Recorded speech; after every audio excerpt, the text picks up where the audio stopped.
Hundreds of feminist activists have caused chaos by blocking bridges across the UK in protest against the lack of funding for black and minority domestic violence services. The group of women gathered in Trafalgar Square 3 days before the autumn statement was delivered by the Chancellor Philip Hammond on the 23rd of November. They're expected to announce £20 million to domestic violence services. This is simply not enough.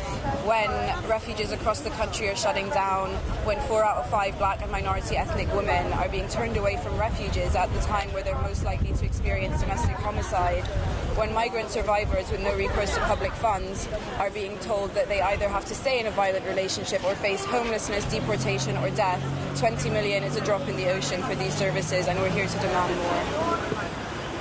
In 2015, Women's Aid reported that 2 in 3 survivors of domestic violence are turned away when approaching them to safety. The reason? The lack of space and funds. We demand safety over papers. We are here to demand long-term funding for domestic violence services. Survivors are not safe without secure funding plans, and right now they have been plunged into chaos by the Conservative government's austerity measures. Every domestic violence service is a lifeline, and as more services close, more sisters will die.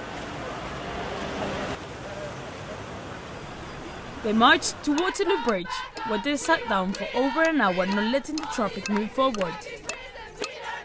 Sisters Uncut have been protesting for the same issue of funding for 2 years and will continue to fight for women's rights.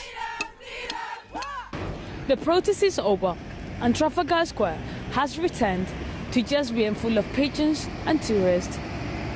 But the serious issue for Sisters Uncut, who were protesting here, of how much the government will contribute towards domestic violence services remains. They hope the march from here on Sunday will make Theresa May's government think again. Coralie Ayala, Trafalgar Square, Westminster News.